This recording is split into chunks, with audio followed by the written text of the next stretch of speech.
Hi, my name is Adrian Clarkson. I'm an officer for the South East region of the RCN, and we're delighted to have been invited to do a social media presentation for you, our viewers.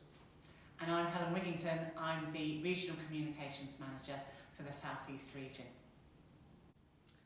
Social media is a massive issue for us in society generally, I think, at the moment. It's not just a nursing issue.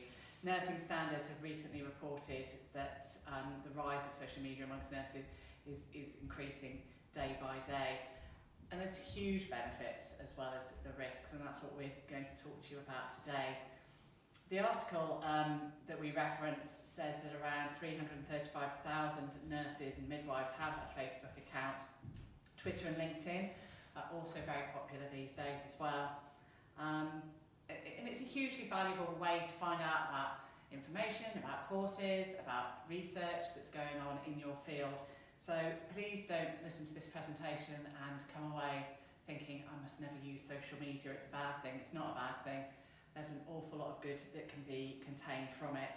What we want to do today is to hopefully give you a few hints and tips to make sure that you're protected so that you get the most out of social media in your nursing career. So thinking about how social media can be a force for good. We've all seen those viral campaigns that have gone on. So there was the Ice Bucket Challenge, I know that was a few years ago now. But campaigns like that raise huge amounts of money where they might not do otherwise. Think also locally. Quite often you'll be part of a local group that might say, help, I've lost my dog, or has anyone got something I can borrow to wear for the weekend? Again, it's those kind of networks and those kind of groups that can be really valuable in communities.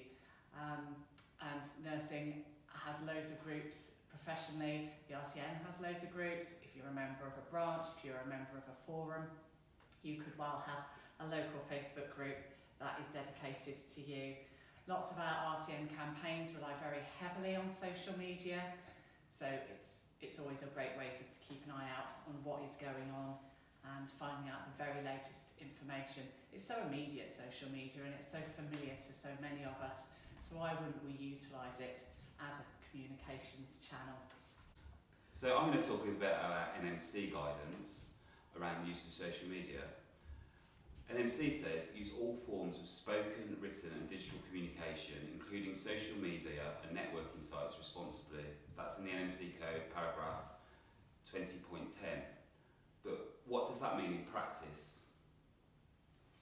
Well, in practice, the NMC says nurses, midwives and nursing associates may put their registration at risk if they act in any way that is unprofessional or unlawful on social media, including but not limited to sharing confidential information inappropriately, posting pictures of patients and people receiving care without their consent, posting inappropriate comments about patients, bullying, intimidating and exploiting people, building or pursuing relationships with patients or service users, stealing personal information or using someone else's identity, encouraging violence or self-harm, and inciting hatred or discrimination. When using social media, obviously it's really important not to bully people, intimidate people, or incite hatred. But sometimes we can be using social media and talking about others and we might be tempted to be mean about them. So clearly, as responsible registered nurses and healthcare assistants, none of us are going to bully, intimidate or incite hatred with people deliberately.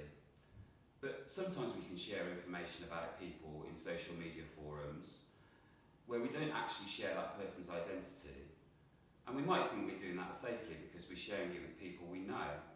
But sometimes that information can be shared by those people with other people that leads to the identity of the people that we're talking about being revealed.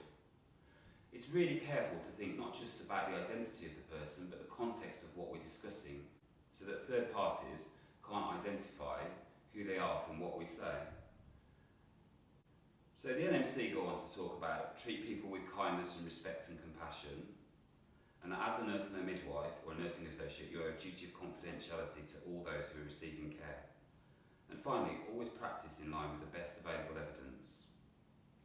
So what I would say is do not post anything on social media that may be viewed as discriminatory and which does not recognise individual choice or does not preserve the dignity of those receiving care. It's also unacceptable for nurses, midwives or nursing associates to discuss matters related to the people in their care outside of the clinical settings that they work in. If you refer to your work or study on social media, you need to demonstrate respect and professionalism towards all your patients or service users by respecting their right to privacy and confidentiality. This is regardless of whether you believe that there's a risk they could be identified. Sharing confidential online can have the potential to be more damaging than sharing it verbally due to the speed with which it can be shared and the size of the potential audience. It's also important to remember that although some information may not directly breach a patient's right to confidentiality when anonymised, people may still be identifiable and this behaviour may be inappropriate. As a nurse or midwife or nursing associate, you have a responsibility to ensure that any information or advice that you provide via social media is evidence-based and correct to the best of your knowledge. You should not discuss anything that does not fall within your level of competence, and you should avoid making general comments that could be considered inaccurate. The NMC say, act without delay if you believe there is a risk to patient safety or public protection. That's in the code in paragraph 16. Social media should not be used to harass or victimise somebody or to attempt to prevent or discourage someone from raising their concerns. You could be sharing concerns about an issue at work, say a staffing issue for example, and say don't bother with the day text, nothing ever happens. But what you say on social media usually stays with people to see and to use, and that means there's inherent risk to you for it to be used against you in the future. The NMC also say, stay objective and have clear professional boundaries at all times with people in your care, including those who have been in your care in the past, their families and their carers. Nurses, midwives and nursing associates should not use social networks to build or pursue relationships with patients and service users, as this can blur important professional boundaries. It's important to be aware that even without engaging with patients or service users on social media, they may still be able to access your information. As you'll see in this example, unfortunately when it goes wrong, it goes very, very wrong in quite a bad way, and the damage can't easily be undone. This is an example that's made its way into the newspaper, and it's one of many. I'm sure that you will be able to think of several yourself. So this just shows the damaging effect that social networks can have if they're used inappropriately or unprofessionally. The life-changing consequences for the individuals involved and the cost to the reputation of the nursing profession can't really be calculated, to be honest.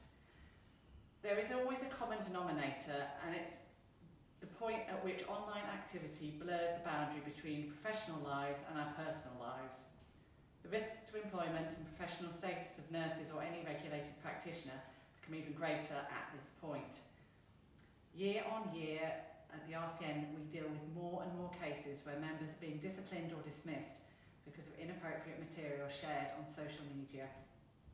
Many assume that this nurse's behaviour in the example here was a misguided attempt at humour. And in nursing, humour is often a way to get through the shift. But consider how it comes across when you see it in cold hard print. We have another example here of a case which is very sad, but it's been made even worse by the fact that this picture has been taken and has been circulated on social media. The photo was taken by a colleague and the nurse was claiming that she wasn't actually asleep. Sadly, the baby in the incubator was a baby that died, and the social media implications were then vast when that was circulated. Here we've got some written examples of various things that we've seen posted online. They're really, really throwaway comments. They're the kind of comments that you might say to one another if you were down the pub or very casually just chatting with friends. But look at them, look what they look like when you see them written down in the print. So we have one anonymised nurse saying, well, if you live in the Halifax or Huddersfield area, don't try and have a stroke, much appreciated. The second one saying, I'll be at work trying not to strangle people with suction tubing. They seem just such small comments when they're said, but when they're circulated on social media, the impact is huge. The impact is huge because people can look at your profile, they can work out by association where you may or may not work. Some people even have it in their profile as to where they work. There can be pictures of you. The world's a very small place. Social media seems to make it even smaller. There's a 6 degrees of separation where everybody knows everybody. So even though these people have not named their employer explicitly, they have not named anyone, there is still an implication that reflects badly on the nursing profession and on these individuals that are involved. There are several ways you can join a Facebook group. There are closed or private and secret Facebook groups. These do offer a little bit more protection than an open page. These groups tend to have control over their membership by an administrator. Closed groups can be found by anyone, or private groups as Facebook has now renamed them. Secret groups are for invite only. However, it doesn't really matter what sort of group you're a part of.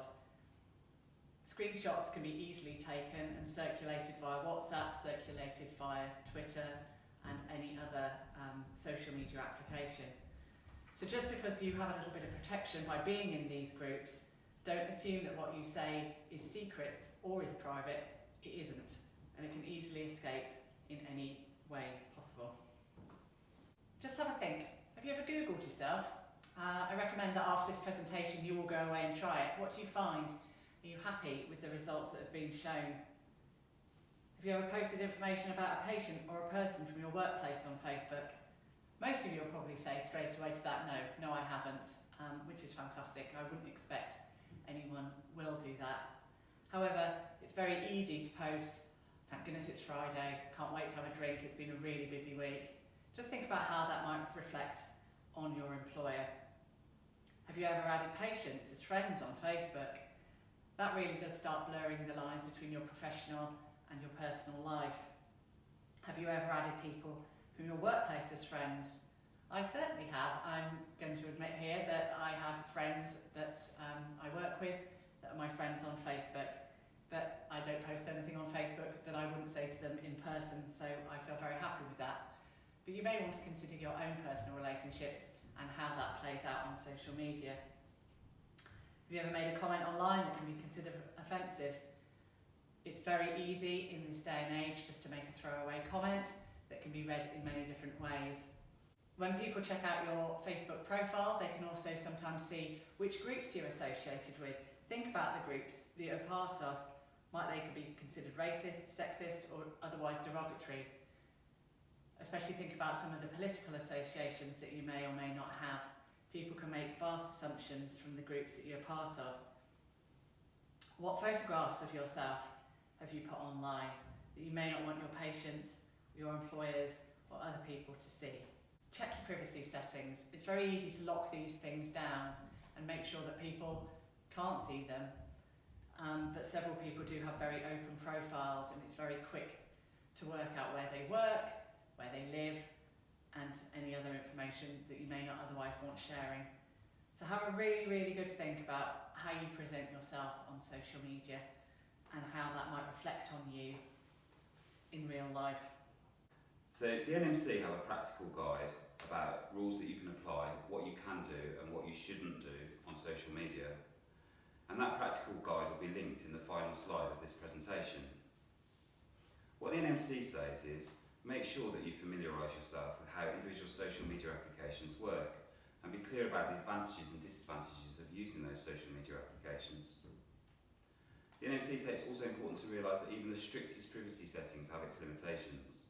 This is because once something is online, it can be copied or redistributed. Think about something that you say in a staff room that you can apologise for immediately. Often that issue gets left in the staff room, but when you say it online, the repercussions can look very different.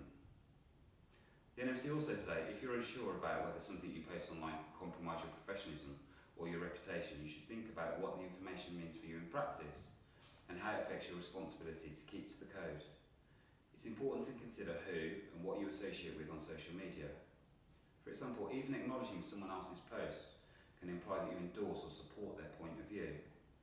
You should consider the possibility of other people mentioning you in inappropriate posts. And if you've used social media for a number of years, it's important to consider, in relation to the code of conduct, what you've posted online in the past. On the screen you'll see some practical rules that you can apply.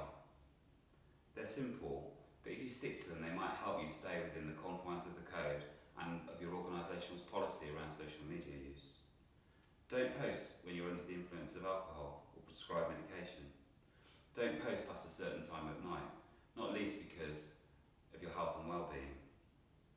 Try not to swear online. This can be considered by others as aggressive, and consider politically who you're supporting and how this may affect your reputation within the workplace, and also how this conduct might be perceived under policy that the organisation has. And think about the information you're sharing and how it may be perceived by others from an equality and diversity perspective. 20.7 of the code says, make sure you do not express your personal beliefs, including political, religious or moral beliefs, to people in an inappropriate way. Check your security settings, lock down Facebook and other social media, and consider separating social media you may use for your job from your personal life. Consider accepting friend requests from people you don't know. Why do people you don't know want to be your friend? There will be many more tips, and at the end of this presentation we'll share with you some useful resources where you can get them. So thanks very much for listening to what we've got to say. Please do have a chat amongst yourselves about this presentation.